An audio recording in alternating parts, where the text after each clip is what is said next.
Olá, sejam bem-vindos para mais um vídeo aqui no canal. Hoje eu vou conversar com vocês um pouquinho a respeito de algumas das funções do educador social. Eu estou fazendo uma série de vídeos explicando um pouquinho dos conhecimentos específicos do educador social, principalmente para poder ajudar os meus colegas de profissão que estão estudando para concurso ou pessoas que estão buscando informação aqui na internet. Para quem não me conhece, eu sou a Thaís Regina, eu sou pedagoga de formação e atuo como educadora social há mais de 8 anos. E aqui no YouTube, então, eu compartilho com vocês as minhas vivências, as minhas experiências como educadora. Também trago aqui informações de estudos, informações com relação a documentos, com relação a todas as informações que fazem parte do universo do educador social. É claro que tudo aqui eu explico do meu jeitinho, através da minha visão de mundo, através também das experiências que eu tenho. Nada que eu falo aqui é uma verdade absoluta e que todo mundo deve seguir, tá bom? Você já é inscrito nesse canal? Não? Por favor, se inscreva, não custa nada pra você, mas vale muito pra mim. Não esquece também de deixar um curtir e um comentário nesse vídeo se você já gostou dessa introdução. Antes de tudo, sinto muito pela iluminação. Hoje eu estou gravando vídeo de noite. Ultimamente, eu ando gravando os vídeos de noite pelo fato de eu estar trabalhando bastante. Estou trabalhando num projeto agora de inclusão sociodigital e demanda uma atenção muito especial, muito intensa minha. Então eu não consigo, parar muitas vezes durante o dia para produzir aqui o conteúdo aqui no YouTube. Mas é claro que eu não vou deixar, de trazer informação para vocês, porque eu trazendo informação, eu também aprendo junto com vocês. Gostaria de contextualizar rapidinho. O ano de 2014 houveram várias resoluções, modificando algumas coisas, fazendo algumas emendas com relação ao trabalho da assistência social, ao SUAS, o Sistema Único de Assistência Social. Enfim, foi um ano onde houveram bastante coisas, alterações, enfim, e até mesmo implantações de coisas novas nesse sistema da assistência social. E essa resolução, eu vou falar aqui da resolução número 9, mas nesse ano de 2014, se eu não me engano, foram 32 resoluções, se eu não estiver errada. E eu acho importante também trazer essa informação para vocês, apesar de não ser informação específica, do educador social, e sim do assistente social. Vou pegar minha colinha aqui, tá bom?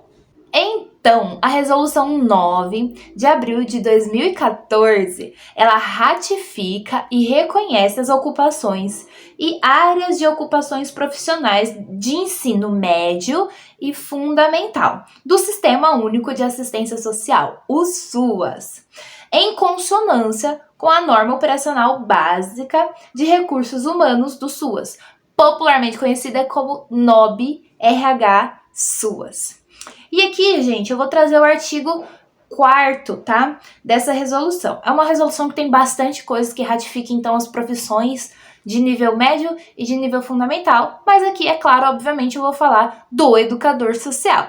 Então, nesse artigo 4 dessa resolução, diz assim: as ocupações profissionais com escolaridade de ensino médio que compõem as equipes de referências do SUAS desempenham funções de apoio ao provimento dos serviços, programas, projetos e benefícios do SUAS. E aqui a gente já vai entrar na parte do educador social, mas que também pode ser conhecido como orientador social. Porque nessa resolução tem os dois nomes, Orientador social ou educador social. Ambos são a mesma função. Eu já tenho um vídeo aqui falando sobre as funções do educador social, que eu falo que é o abecedário do educador social.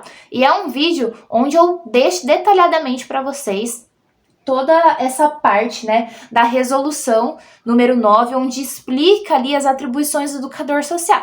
Só que nesse vídeo eu acabo só passando e falando, fazendo a leitura dessas atribuições. Neste vídeo aqui, e provavelmente nos próximos 2 vídeos, quem sabe, vai depender um pouco da interação de vocês aqui. Nesse vídeo aqui, especificadamente, eu vou comentar 2 até 3 atribuições do educador social mais detalhadamente e explicando como que isso funciona na prática, o porquê que isso está escrito dessa forma, tá bom? Mas só lembrando que tem do A até o Z, tem uma lista enorme com várias coisas que fazem parte da função do educador social. No vídeo de hoje eu vou abordar aqui pelo menos a B e talvez a C, tá bom? Ficou um pouquinho escuro, mas eu vou seguir assim, o mais importante é o conteúdo e não somente o meu rosto.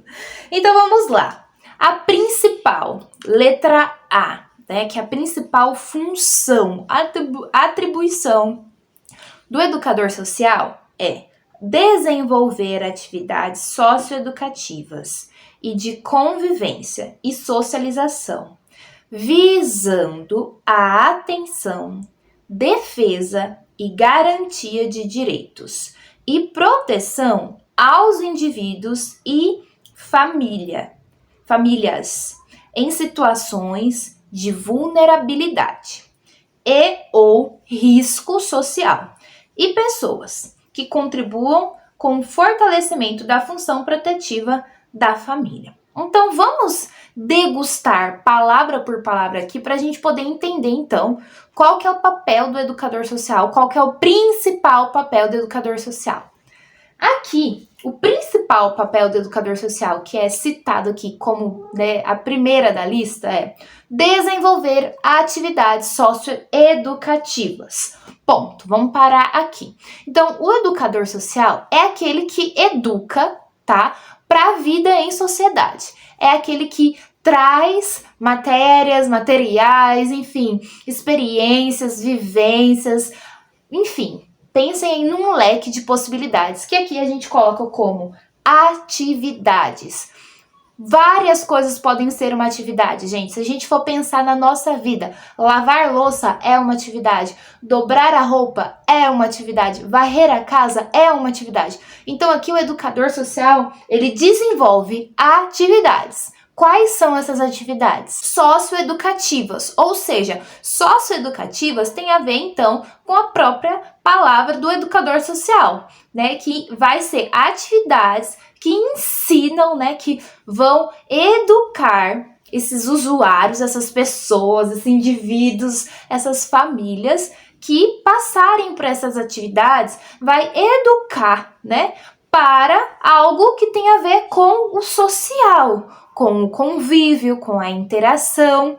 E é importante a gente lembrar que o social também tem a ver com os direitos, tem a ver com a dignidade humana, tá bom? Nós temos que abrir o nosso pensamento e pensar que muitas pessoas, principalmente no nosso país, muitas pessoas estão vivendo uma vida com pouquíssima garantia de direitos, com vários direitos que foram negados, que foram negligenciados, que foram roubados ou violentados, tá? Então, a principal função do educador social é desenvolver atividades. Quais atividades? Socioeducativas, ou seja, educar para a vida em sociedade, para a vida em conjunto, certo? Continuando.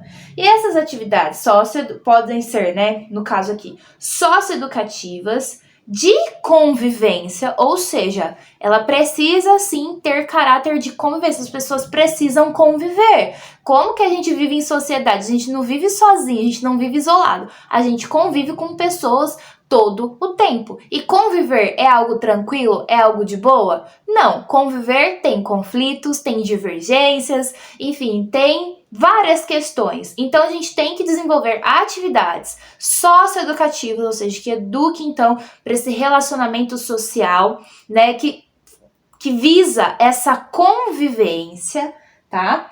E socialização. Então, 3 palavrinhas que são, eu diria assim, o tripé do educador social: socioeducativa, convivência e socialização. Todas as atividades do educador social, elas devem, tá, permear esse universo dessas 3 palavras, visando o quê, né? A atenção, defesa e garantia de direitos e proteção aos indivíduos e famílias em situações de vulnerabilidade. Ou seja, todas as atividades que nós fomos programar, que nós fomos planejar, executar, elas precisam também ter, né, um viés, elas precisam também ter uma raiz na garantia de direitos, na defesa dos direitos desses indivíduos que estão ali. Educador social atua diretamente com o público que está em alguma situação de vulnerabilidade social, seja também vulnerabilidade muitas vezes econômica e por aí vai. Então, nossas atividades, quando forem programadas, né, e quando a gente for pensar como função do educador social, a gente tem como base, a gente tem como raiz, né, principal, isso que foi falado aqui. Então isso precisa estar muito claro para nós que somos educadores sociais ou para quem deseja se tornar um educador social. Então essas atividades visam, né, são atividades socioeducativas de convivência e socialização que visam o quê? A defesa e garantia de direitos, ok? E também que contribuam com o fortalecimento da função protetiva da família.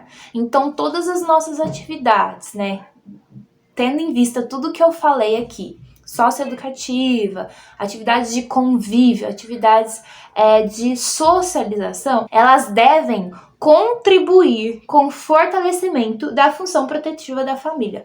É importante, aí eu vou trazer um adendo aqui como pedagoga. Quando uma criança nasce, o primeiro contato que ela tem do social, né, da vida em sociedade, é dentro de casa. É a forma com que as pessoas se relacionam, é a forma que as pessoas se respeitam, é a forma que as pessoas lidam com os outros, é a forma com que as pessoas desse lar se organizam. Então, é muito importante quando essa resolução traz isso, né, que essas atividades, elas devem contribuir para esse fortalecimento, né, da função protetiva da família, porque a gente traz a família como algo muito importante, e é algo que vem, assim, realmente se perdendo ao longo dos anos, né, de várias décadas. A gente vê as famílias fragilizadas, violentadas, enfim, por N motivos. Enfim, vou passar adiante. A próxima função do educador social é desenvolver atividades instrumentais e registros para assegurar direitos, reconstrução da autonomia, autoestima, convívio e participação social dos usuários, a partir de diferentes formas e metodologias, contemplando as dimensões individuais e coletivas, levando em consideração o ciclo de vida e ações intergeracionais. Ou seja, o A, né, a primeira coisa que eu li, e agora esse B, eles estão entrelaçados. Um complementa o outro. Aqui, a gente vai buscar desenvolver atividades instrumentais. Instrumental é tudo aquilo que tem um fundamento, aquilo que vai nos auxiliar a executar, tá bom? Tal tarefa. Instrumentais e registros para assegurar o quê? Direitos, reconstrução da autonomia, autoestima, convívio, participação social dos usuários. Ou seja, se no primeiro momento eu tenho que, né, na primeira função, eu tenho que desenvolver atividades socioeducativas de convivência e socialização, essas atividades também devem ser pensadas, tá? Com atividades instrumentais, tá? E registro, principalmente, porque como que a gente consegue acompanhar uma evolução de um indivíduo, uma evolução de algum grupo? Fazendo esses registros e utilizando esses instrumentais, essa base, tá? Essa documentação ou esse esqueleto, tá? Para poder trabalhar com eles questões básicas para a gente conseguir ter um fortalecimento não só da família, mas também para a gente conseguir que essa socialização e essa convivência, ela venha acontecer de uma forma positiva, com menos conflitos possíveis, com menos brigas, com menos discriminações, preconceitos. E como que a gente pensa em atividades nesse sentido? Então a gente pensa em atividades que promovam, né, a reconstrução ou até mesmo a construção dessa autonomia, de ter um indivíduo, né, um ser autônomo que sabe fazer as coisas, que sabe buscar informação nos seus direitos, que entendem os seus direitos, que sabem, né, o que estimarem em si. Então eles têm já um desenvolvimento, uma própria reconstrução dessa autoestima. Lembra que eu falei, muitos desses indivíduos são indivíduos que estão em situação de vulnerabilidade, então provavelmente já houve um rompimento de alguma coisa, né, importante na sua vida, e isso pode ocasionar uma baixa autoestima. Também essas atividades, né, relacionadas ao convívio e participação social dos usuários. Participação social no quê? Não somente nas atividades ali que nós proporcionamos, mas atividades também na comunidade, no território, até mesmo na sua própria família, até mesmo no próprio local que ele frequenta. E como que a gente faz isso? A partir de diferentes formas e metodologias, contemplando as dimensões individuais e coletivas. Cada educador vai ter o seu jeitinho. O que é metodologia? É o seu jeito de aplicar uma atividade, é o seu jeito de ensinar alguma coisa para alguém. Vamos colocar um exemplo bem simples. Qual é a sua metodologia, por exemplo, para lavar uma roupa? Cada um tem o seu jeito, separar por cores, separar por tamanho, separar, enfim, por quantidade, separar por roupa de bebê, roupa de adulto. Como que é a sua metodologia para poder limpar a sua casa? Você começa por qual cômodo?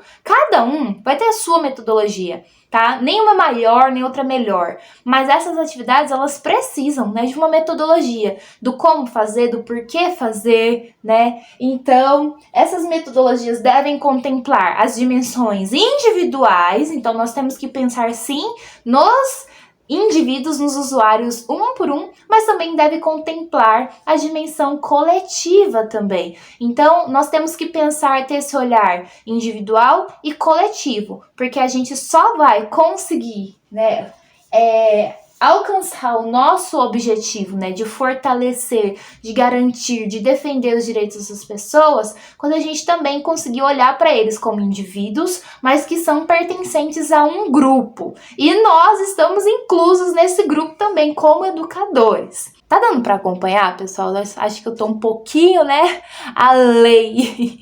E, gente, eu acho que não vai dar pra gente continuar com a parte C, né? Eu falei que eu ia tentar o A, B e o C, mas esse vídeo já tá muito longo e eu gosto de tentar passar a informação de uma forma que vocês consigam captar, tá? Então, algumas pessoas, quando ouvem eu falando bastante da função do educador social, tem muitas pessoas que vão criticar, que vai vir com 7 pedras na mão pra mim e falar que isso ganha pouco, que é muita coisa pra uma função de nível médio. E gente... o que eu tô aqui pra falar pra você, o que eu tenho pra falar pra vocês é que estamos no mesmo barco. Estou aqui tentando passar mais informação para que o fardo não fique tão pesado. Mas, por um outro lado, para nós que já estamos na rotina, no dia a dia da profissão de educador social, isso são coisas que a gente faz sem perceber já. A prática da profissão já nos leva a ter, né, a desenvolver essas atribuições. Então, a quem olha de fora parece que é muita coisa, e realmente é. Mas quando a gente tá dentro, quando a gente já tá na prática, a gente já começa a fazer essas associações com mais facilidade. E tudo fica mais fácil, tudo flui mais fácil. Principalmente quando a gente tem uma equipe, né, que também é focada, que também se preocupa em promover atividades realmente que façam sentido para esses usuários que frequentam ali. Quando a gente tem uma equipe técnica, uma coordenação que realmente, né, se empenha e se preocupa em ofertar e promover um ótimo serviço, programa, projeto para todos aqueles que necessitam. É muito importante a gente sempre lembrar, o educador social, ele trabalha com um público delicado, com pessoas em situações muito difíceis. E é importante a gente sempre ter isso em mente para a gente conseguir sempre pensar nas nossas atividades, nessas atribuições que a gente tem como principal e ver o que nós temos para oferecer, o que nós podemos acrescentar ou o que nós podemos fazer para reconstruir, né? No caso de pessoas que já passaram por várias situações, né? Como que a gente faz para promover essa educação social efetiva e que faça sentido e que seja importante para as pessoas que participam ali naquele local. Espero que tenha feito sentido para vocês. Vou gravar parte 2 desse vídeo sim. Não se esqueça de deixar um comentário, se inscrever aqui nesse canal. Um grande beijo e um abraço. Até a próxima!